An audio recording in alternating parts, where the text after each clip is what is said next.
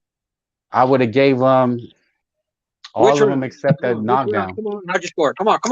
Yeah, I would have gave them all of them except the knockdown. Back it up, bitch. Come on. What'd you have? Yeah. What round for Teo? Come All on. of them except the knockdown. I had it with the other judge, 97-92. Yeah, I've barely heard anybody have such an extreme scorecard. I mean, that's just insane. No, it was 97-92. Sandor only won 1 round on your scorecard. 1 round he won. No, it would have been closer to 97-92. I could agree on that.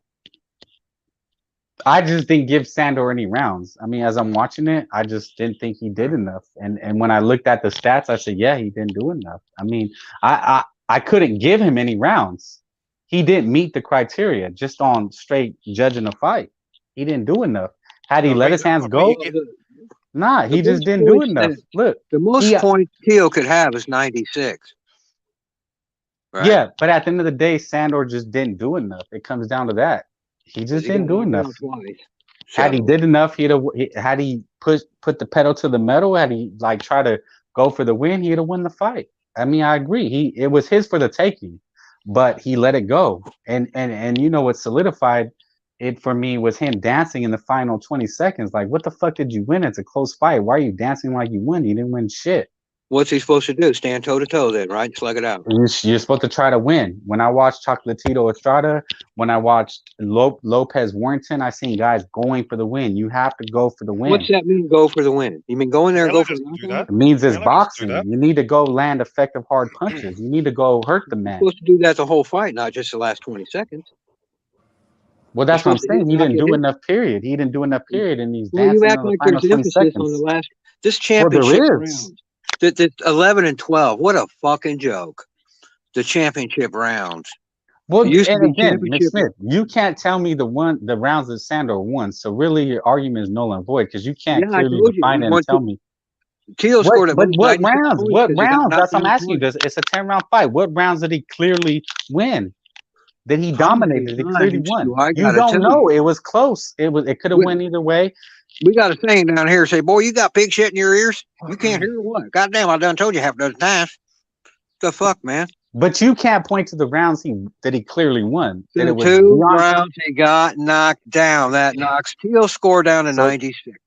So he can't score more than 96 points because he got knocked down twice. Well, no, he only got knocked down once. Okay, so you're holding to an irrelevant argument. You're holding on to lies because that didn't happen. You're going off the corrupt. No, you're just off your so now it's okay. So now it's just corrupt. So your argument is just corrupt. No, my argument is that Teo fell in that whatever that late round was a result of a punch.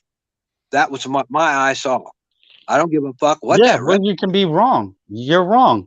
And that's just what it is. You're wrong. The ref can be wrong too, right, and the right man won. And you can't point to no, because all you're saying is, well, it was actually 2 knockdowns. You can't point to real factual evidence. You just can't. You can't tell me what rounds he won. Teo got knocked down twice in that fight. He got knocked down once, okay, not twice, and he lost. I guess you're wrong. When a guy goes down, I guess you don't count it. Well, it wasn't counted. I don't know what you want to call it. He Sometimes they just call it a slipped in. slip. What did he do? Slip in Sometimes it water? was. You He don't know slip what into they called. They water or called it a something? slip. What did he do? It Slip onto happens. water? That's why I actually watch Mayweather Judah. Watch the last fight that Yeah, I I've had never seen a seen. fighter slip, man, ever. Watch Bud Crawford versus Cavalasas. Clearly, Bud hit the deck, and he It called it a doesn't slip. matter if he slipped because he got hit when he slipped, so that's a But they knockdown. didn't call it. They didn't I call it. know. It happens. So it's I not called it corrupt. though. I'm just I telling you it called it. happens. I called it, Yeah, and it's but my you want to say scorecard. it's a robbery, it's You corrupt. get to No, it score the happens. round People the way miss I want things. to.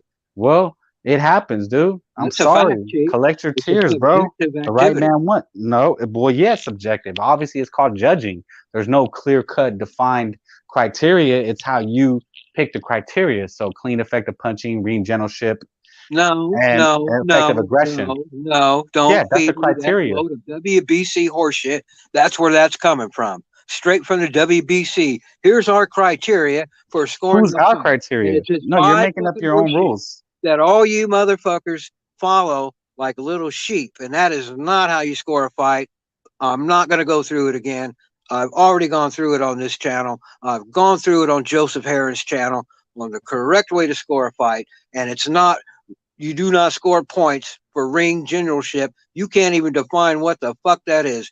You do not score points for ring IQ, footwork, defense, nothing but landing a punch. That's it. And you can, Well, then and clear up your. now Well, listen, by your 1 own minute, criteria. listen, I can That's sit what's here funny is and that by your own criteria, by we can landing be a in the punch, round. Tio won. Listen, Then and ain't done. We can be in the round, and I'm landing all these punches on you, man. And I land fucking 75 punches in this round. And right at the bell, bang, you clock me and I go down. How are you going to yeah. score that? So by your own criteria, then Tio won, How are right? you Because that's going to what you score said. that round? I dominated you for 2 minutes and 49 seconds. You couldn't even get a punch off. I was all over your ass. And right at the end, you caught me. Bang, and I went down. What's the score? You tell me, Miss Smith. I'm asking you, man. You don't know? How would you score that round? What's your opinion? The round where the guy goes down, it's a 10-8 round. I beat you up. I landed 75 punches. You landed about 8. And right at the end of the round, you clocked me with 1 punch and I went down. And I got up at the 8 count and the round was over. How do you score the round? You can't follow that? No, a knockdown is 10-8. What's your point? So you won the round 10-8 because you knocked me down. If I knocked you down, yes. No, you didn't. Because I dominated for the round. That was an even round, 10-10. So you don't know how to fucking score. You don't even know how to score. But when is the last time they don't score 10-10 rounds? It's a 10-point must even system. round, Flo. It's a 10-point must system. So if it's Exactly. an even round, it's supposed to be 10. I don't give a fuck what these judges are doing today. Well, Smith, you're making things up. I'm sorry, you're just making things I'm up. not At this making point. You're things trying up. to I've been say scoring what it fights should be since or what it shouldn't be. And you're 1978. making things up. I'm making things up. Well, look, here's the thing. That because I dominated the round, it was going to be a 10-9 round for me. But then you knocked me down, right? And you get a point for the knockdown. Now it's 10-10, full, an even round. What the But it's a 10-point must. They don't score 10-10 rounds.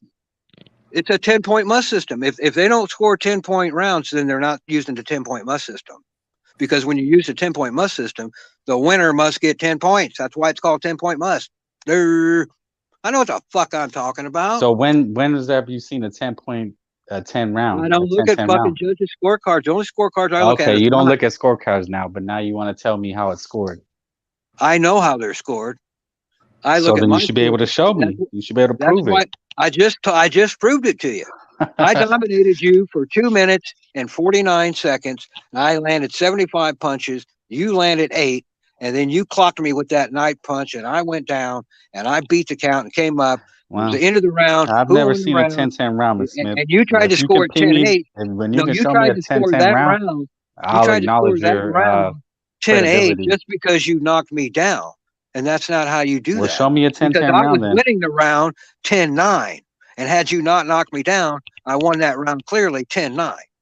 But you knocked me down. You got that point back 10-10. So that's how you score boxing matches. Where's a 10-10 round? Jesus Christ, dude. You can't show me. You can't prove it. That's how you got your point. You knocked me down. I was winning 10-9.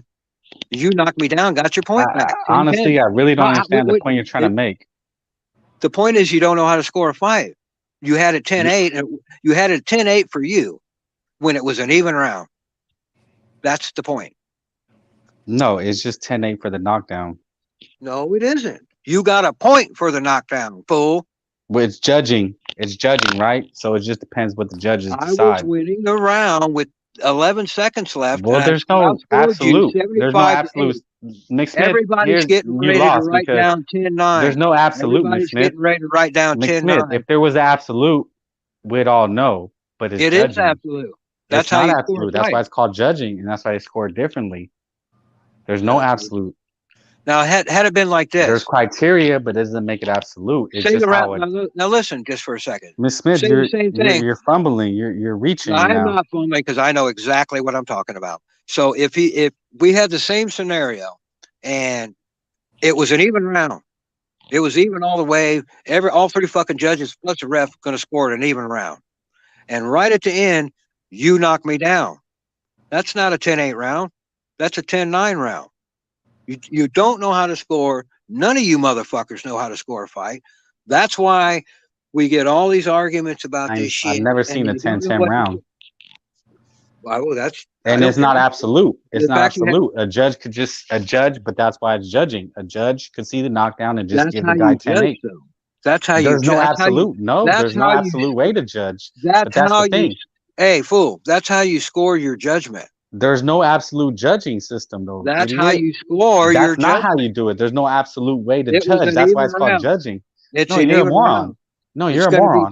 Because that's why it's called judging. No, you're an idiot. Because if it was absolute, there would be no need for judges. You just have robots. You're judging. What an absolute is. You've never had a university class in your life, I can tell. No, you're trying to say there's an absolute way to judge. Well, if there was, I didn't say that. I said that's how you judge. That's how you score. That's how you score. The way you judge a fight is you just watch it, and at the end of the round, you ask yourself, who won? And if you don't know, you mark it even. That's how you judge a fight. But your scoring on the 10-point must system is what I was talking about. Okay, dum-dum? Don't ask like I don't fucking know what I'm talking about. But it's called judging. So no shit, it's called score judging. Differently. So is the fucking ice skating. It's called judging. So what? Exactly. So there's no absolute. You can't point to one particular instance and say it's the same all across the board, because that's not how it works. Well, you guys always want to spit out, ring generalship. Well, that's the criteria, but you don't know how a judge will value the criteria. Make believe shit. It's not absolute. No, the criteria is the standard. That's just what it is. The criteria is all across the board. WBC. That's just the standard. Anytime you guys spit that out, that comes from the WBC. That's where that's coming from. Well, then show me otherwise. Well, then tell me otherwise. Tell me what the other standards are. I just told you otherwise. I just called bullshit on other. Do I have to explain it all to you again? No, you're trying to say you know more, so explain what you know more. You can't just say you know more. I just did. I just gave you. No, you didn't give the other criteria. You're trying to say that's just WBC. There is no criteria. Oh, so there's no criteria for judging now. Criteria that matters. Hey, listen, man. You can go right now, and you can get a 6-year-old child that's never watched a boxing match in his life, and you can get an 80-year-old grandma who's never seen a match in her life either, and you can sit them down with a fucking pen and paper, watch this round, mark down who you think won. The guy in the red trunks, guy in the white trunks. That's all you got to do. You ain't got to know shit about boxing. Oh, so now you don't have to know shit about judging the judge, right? So they don't have to get commission and license. Boxing match. So they don't need to get licensed. They don't need to get commissioned. No, I'm talking about somebody who's watching the fight, not a fucking professional judge. Well, that's what it is, though. That's what we're talking about here. It's professional boxing. We need some kind of standard. You're trying to say you don't need a standard. Get any old senile grandma and have her casting a vote. When the events happened in the round, see, my point was, Chief, that you couldn't put it together and come up with the correct score that should be on the scorecard. But that's why it's judging. You're trying. How can you, when a judge hands you a scorecard, how can you say no, that's not right? You didn't judge it right. How can you say that? It's judging, which means it's going to be different perspectives. Because of what I just told you. No, but why have judges then? That don't make no sense. What you're saying is, what judge has you a scorecard, you're paying him to be a judge. He's been licensed and commissioned. And then when you get a scorecard, you're going to say, well, that's not right. You didn't see it right. But how the fuck is he supposed to see it? If there's an absolute standard, then why have judges? I never said that. There's no SAR. Well, then I why never said all that. you need is what judge? Because all you're going to accept is one standard. But that's why it's judging, because they're all going to have different subjective opinions and standards. I'm talking about how you score a round. No, you just said if a judge I'm gives you a winning a scorecard, round, you're going to tell him it's not right. But that's why he's judging. If I'm beating your ass and I score 75 punches and you only score 8, then are you telling me one of those judges are going to have that round for you? Well, that's what happened with Teo, right? You're trying to say that. Well, then why would you give Sandor rounds? If Teo clearly, according to your standards, landed the more punches, Teo should just win automatically, because that's what you're trying to say right now. I just caught that. You're trying to say if I just beat your ass, I threw more punches and landed more punches, then I should win. How are you going to win? Well, that's what Teo did. That's not. Well, that's what you just said, though. That's what you just said. You ain't going to try to do this. No, but that's what you just said. No. That's literally what you just said. You made up some shit and said I'm not. What I said. I'm sure people were listening and they can confirm that's what you just said. I just heard you. I'm listening to you. No. No, you want to tell a judge that he's not right. How can you tell a judge he's not right if he's the one judging? Hey, listen, man. I don't tell. What I am telling you, what I'm apparently I didn't know I had to do, what I'm teaching you is the correct way to, I'm not even talking about judging. I'm talking about scoring. The fucking using the 10-point must system that apparently you do not understand. Okay? Well, that's what I'm asking you to clarify. Since you know more, clarify it. If I'm winning a round and I've landed 100 punches and you've landed 0, and at the end of the round you clock me and I get up, I'm clearly winning the round. You'd have to be Stevie Wonder to say that you were winning that round since you didn't even throw a punch.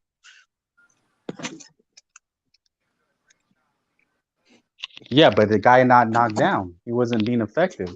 A lot of people in the chat are saying that a good fighter show greatness, right? Or any kind of this attribute at showing what he is.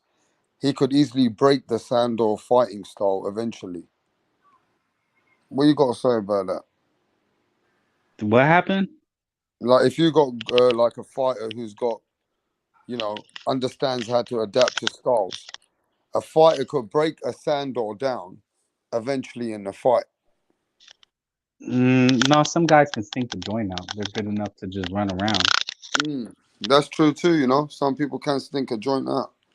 They just do. There's been a lot of fighters that are like when Mikey fought Spence. He knew how to survive. He was a good enough fighter. He could just survive. Rigondeaux can survive. You telling me you can go knock out Rigondeaux easy? I mean, look at these guys, all these journeymen. Manuel Burton could fight Floyd and last, these guys are good enough they can survive. If you want to go in with the mentality just to survive, you can do it. Look at with Keyshawn when he was in with some journeyman. He was awful. He didn't fight back, but he was good enough to survive.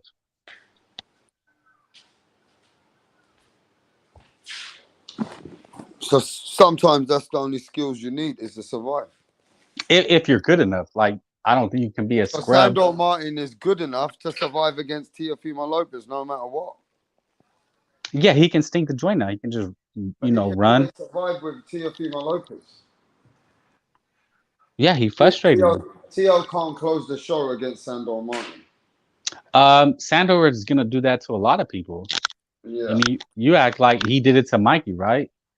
Yeah, we already know what he did with Mikey. Yeah, you can't tell me that Sandor couldn't do that to Regis Prograis. I could see him, stinking out the joint and surviving. And he can make Regis Prograis look ugly. Look at what Zepeda did. Yeah, but I don't think he could drop Regis Prograis though. No, what I'm saying is Sandor can make Regis look really bad. Yeah. That doesn't mean he won. It just means he made him look bad.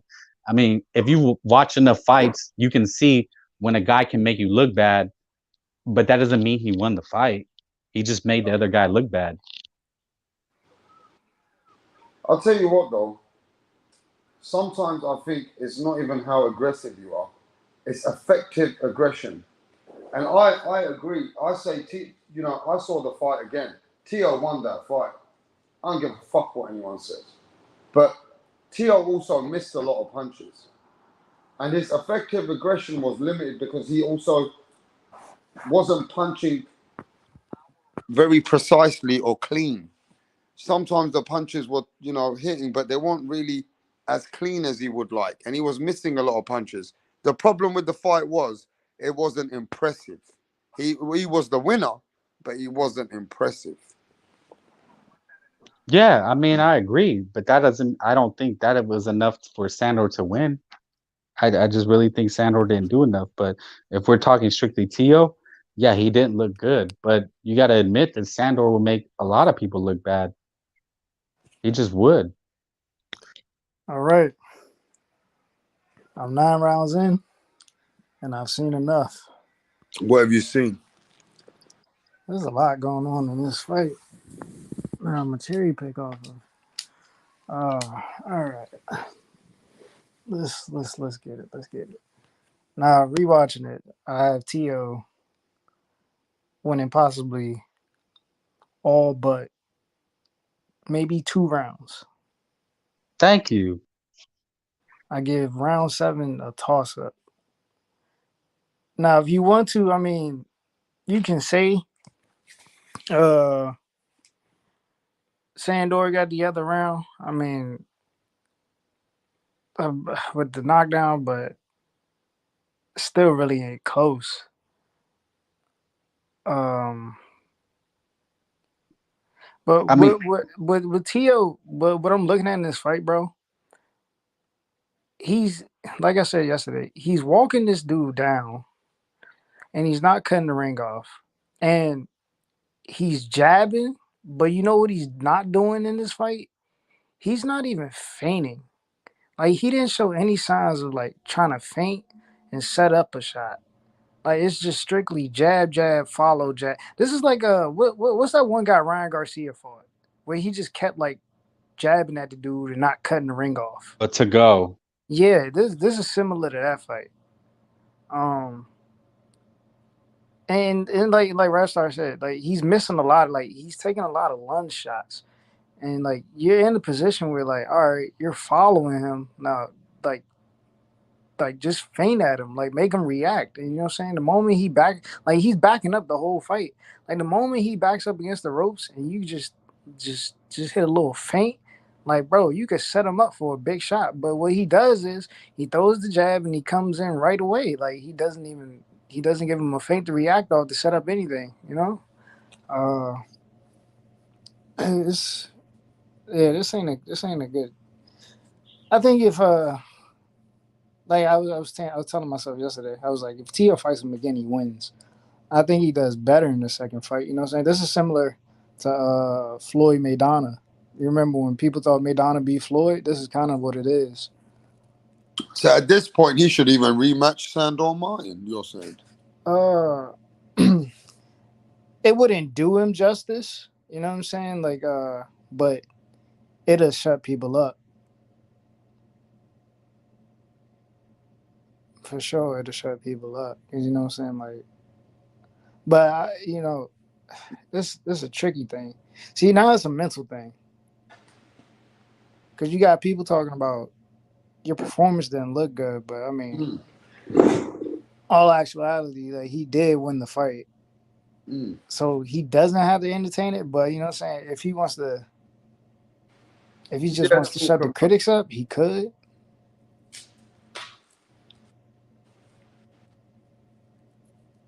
I think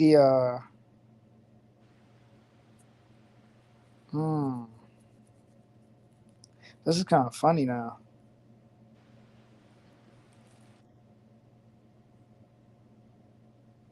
This is real funny because when I look at it, it makes him people are going to hate him even more. If he beats Sandor, if he fights Sandor again and beats him, and if he fights a Kambosos and beats him, people are going to hate him even more. They're going to want to see him lose even more now. I can already see it.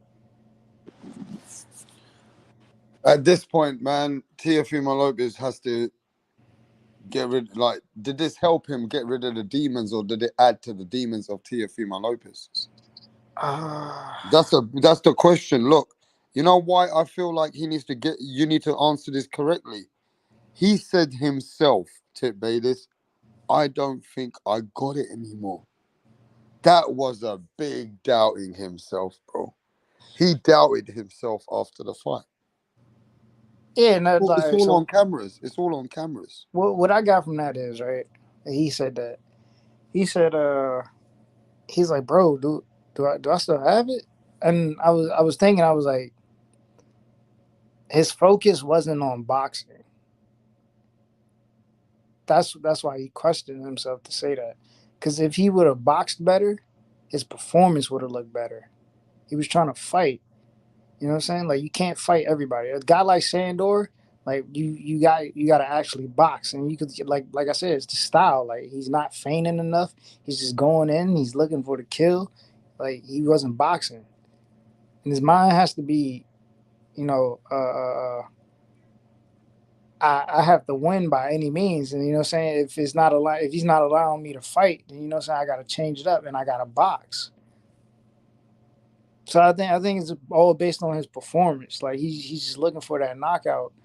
You know what I'm saying? Like, like sometimes, like, not even sometimes, like, you just gotta X that out your mind and look for the win. The win is the most most prized thing once you step in that ring and step out of that ring. That's what you're aiming for. You know what I'm saying?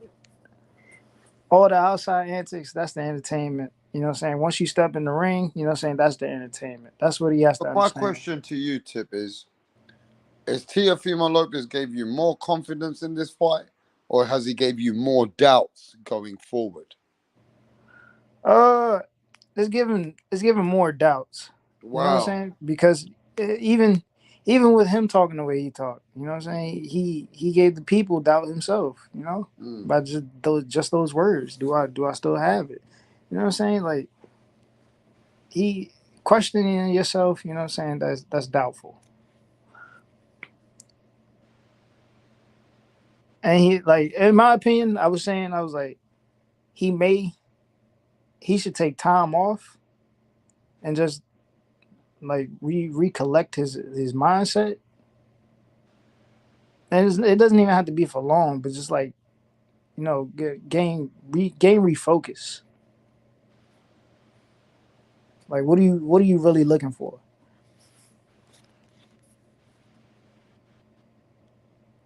Are you do you want to be a boxer or do you want to be an entertainer? You know? Like, there's people. Floyd was a showman. You know what I'm saying? Like, and I think he said like that pedestal so high that people get caught up in like trying to just capture that, and then at the same time bring light back to the sport of boxing, and you can't do both.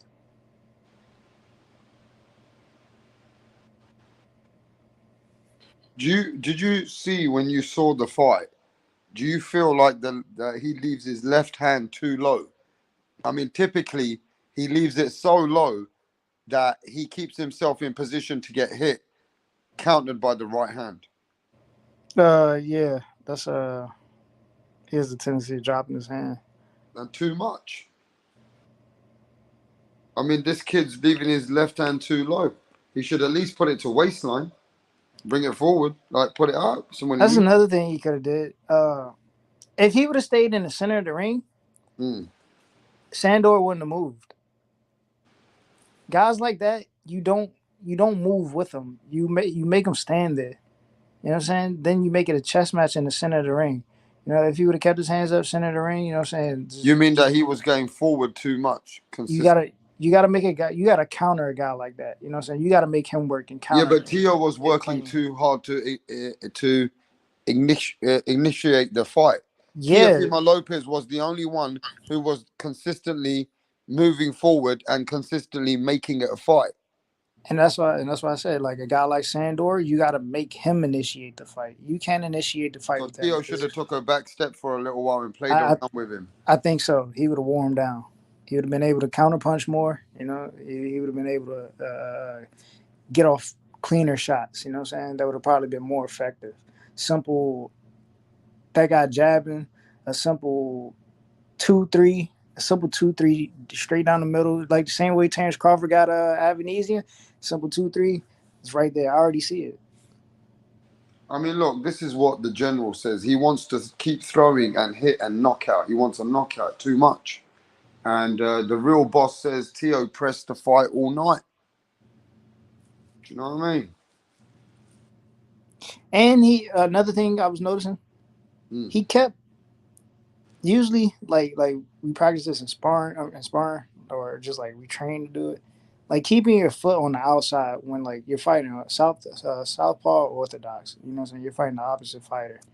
He kept putting his left foot on the inside of Sandor, letting him turn out. And that's why I said, like, if he would have feinted more rather than just like straight jab and come forward, he would have been able to get that angle he was looking for. And I see the angle. It's just a simple step to the outside, and now you got your opponent trapped. But he didn't do that. He was jabbing with it. I mean, you can jab with it, but you can't do it all the time because, you know what I'm saying, your opponent's going to pick up on it. So you got to... What about the knockdown? How do you feel about the knockdown to his side of his head? I mean, you can score the knockdown, or I mean, it was like a slight cuff, but at the same time, I mean, even the second knockdown, people yeah, don't. that's the one I'm talking about. That's the one I'm talking about. I mean, the first one was scored, but the second one, where is it? There it is. That's the second. He punched him, bro. I watched it. Did you watch it again? Keep it real. Did you watch that again? I just watched it. That's why I said you can score the knockdown. It's a judgment. It's a judgment call. You know. Did you watch it? Yeah. It looks more of a punch than a cuff. Thank you. But even with that second knockdown, he loses the fight. Yeah, I still don't think he wins that fight. Nah. Because at best he would have won what, 3 rounds to what? But bro, he gave Teo problems. If you look at it though, he gave Teo a couple of problems just to knock him down in the second round, and then slightly get him off edge. I'm just saying, Regis programmed them guys.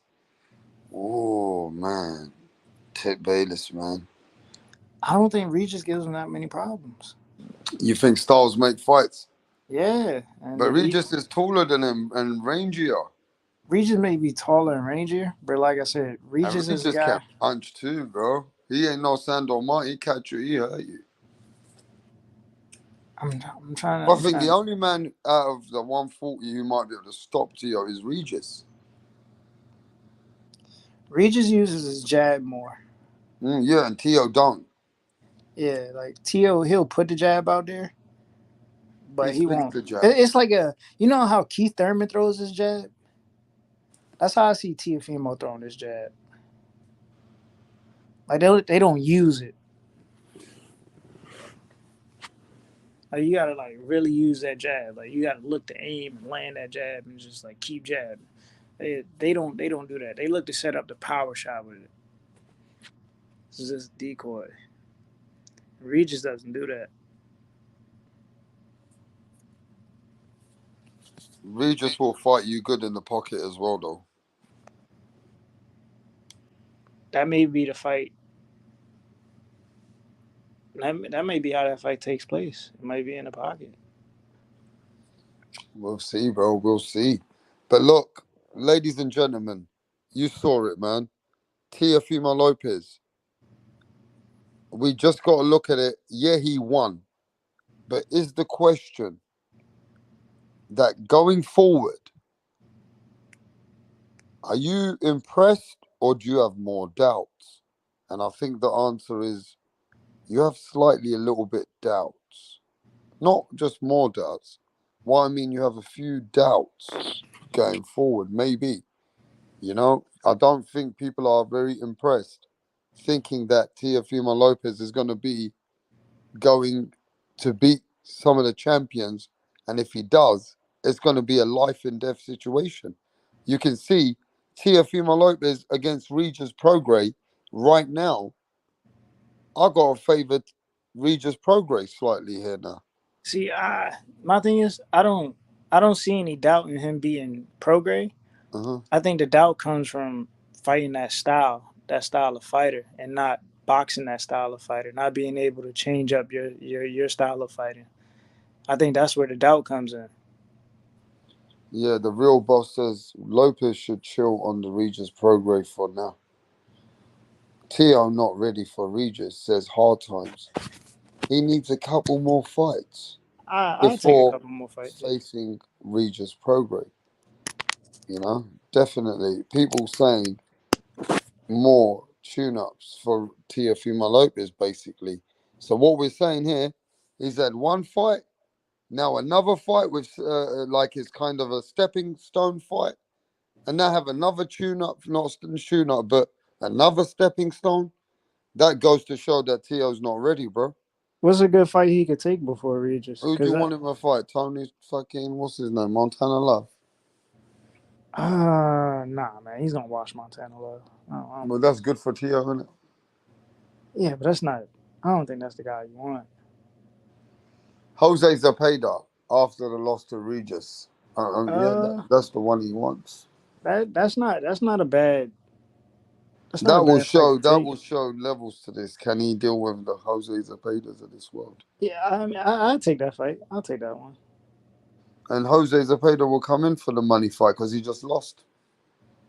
That'll be everything for him to prove. You know, but we don't know. Going forward, Teofimo Lopez has got a couple of doubts. Did he show some? What did he show you good in this fight, Tip Bayless? Now we've seen what we've criticized. What good did you see in this fight?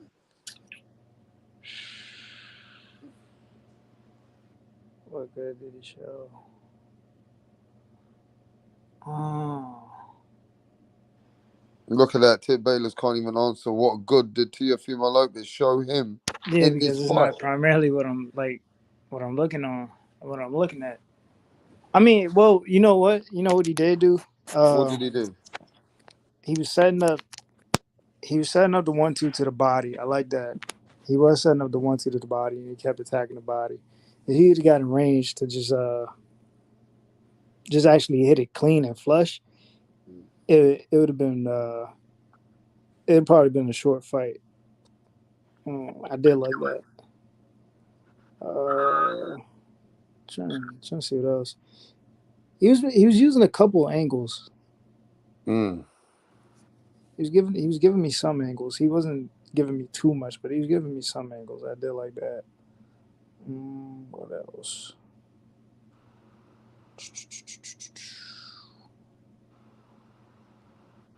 Yeah, I gotta rewatch it again. What about his stamina? Yeah, his stamina was good. Yeah, I was gonna say that at first. You know, his stamina was good. He went 10 rounds, so it's not bad. I think in the last fight, it was just the ring rust he had to get off. So I expected him to go at least the distance in this fight. Yeah, man. So look, yo, I'll tell you what we're gonna do. When next time I catch you guys, right? We're gonna talk about some other shit. And it ain't gonna be nothing that we're not gonna talk about is coming to the end of the year. Remember this, bro. It's the end of the year in a couple of weeks. It's done. 2022 is finished, bro. And I'm gonna tell you the next live, I'm gonna talk about some stuff in boxing that we saw this year that either needs to be justified or the shit's true, what people are saying. So I'll just leave that with you, Tip. I'm gonna catch you guys on the next live, bro. And right now we're gonna hand it over to Tracy. Tracy is gonna end the night. I want to introduce you to my mate Tracy. We're out of here. You've been listening to Rap Star. Peace.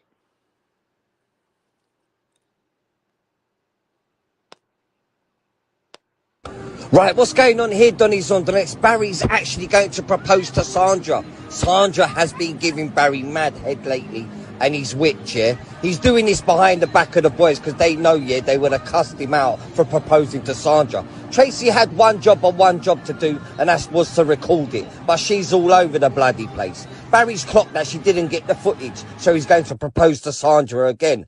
Oh, for fuck's sake, Tracy! What's going on?